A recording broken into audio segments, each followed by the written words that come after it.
think that would be a bit of an insult to the guys at the back, isn't it? Cheeky bugger. You're dropped.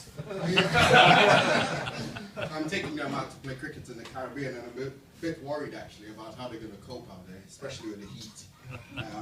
But we'll see. Actually, most of them aren't going to play cricket. It's, you know, the retirement funds. But how many people came here on public transport today? Yes. Yeah, you do meet some real fucking weird people on public transport. I had a rough day at work today, and then I managed to lock myself out of my flat, you know, before I came here tonight. So I wasn't in a good mood.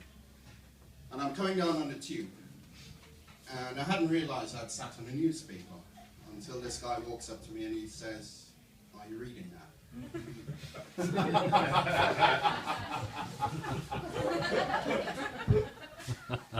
Yes. And then I popped up, turned the page, and sat back down.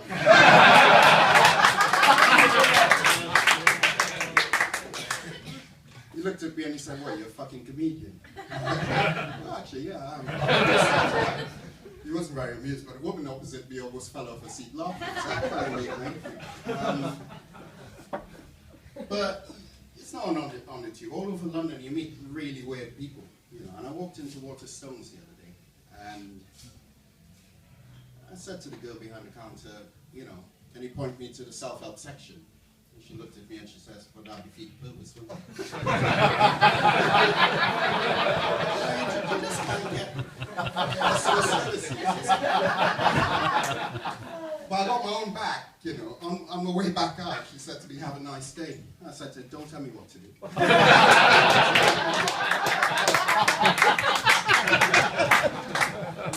thought that was it, but you know, she was really offended by that, so she started to get, you know, gave me a dirty look and stuff. I thought, "I'm not having this, you know, I'm the customer here." So I said, "Look, don't give me a dirty look." So why would I do that? You already got one.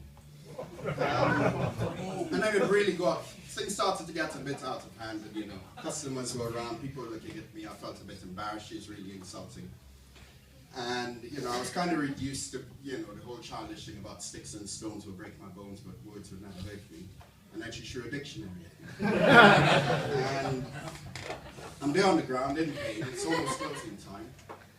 She bends over and she moons me. Seriously, she did. What an arsehole.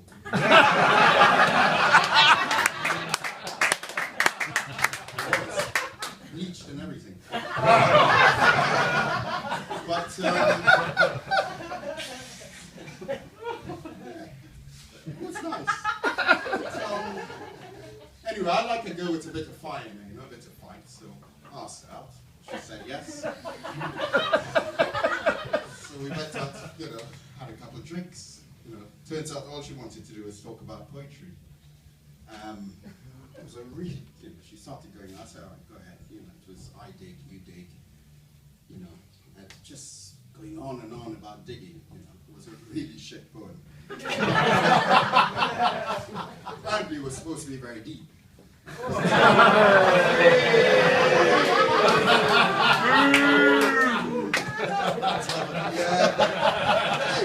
like deep conversations, all right? So, you know, I like talking about the mysteries of the universe, you know, things like that. Why are we all here? Why do Chinese restaurants never serve breakfast? And then we got around to talking about reincarnation. And, you know, I explained the concept to her, and I said, you know, you die, you come back as a different creature, a different person or something. And she thought about it and she said, "Yeah, I like cows, I'd like to come back as a cow." And I looked at her and I went, "You're not getting this, are you? You're supposed to come back as a different animal." Anyway, so, well, that was the end of that date anyway. But I'm really terrible with women, you know. Women leave me all the time. The last relationship ended because I didn't open the door for her. You know, and they say chivalry is dead, but I did smile and wave before I started swimming for the surface.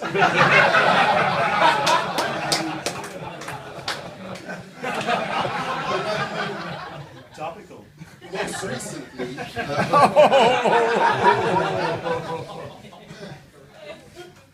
recently, I'm not seeing eye to eye with the current one at all, which is a usual problem with 69. Oh, Dave!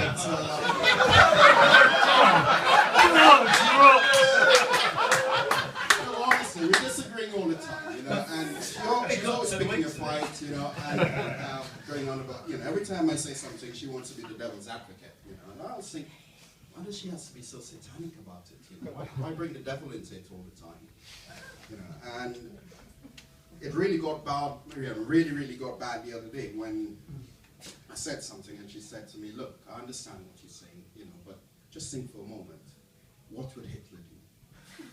And at that point you realize you need to get out of this relationship. But speaking of Hitler, I like kids. And occasionally I do some charity work with kids and so on. And we were recently, I was discussing with a group I work with about doing a little summer camp for kids with attention deficit disorder. And we were bouncing ideas around, and I thought I'd come up with a really, really good idea. And nobody wanted to listen. They all rejected it. And eventually, after I made a bit of a fuss, threw a hissy fit, they sat me down and said, "Look, David, nobody goes to concentration camp anymore." And on that note, I'll say goodnight.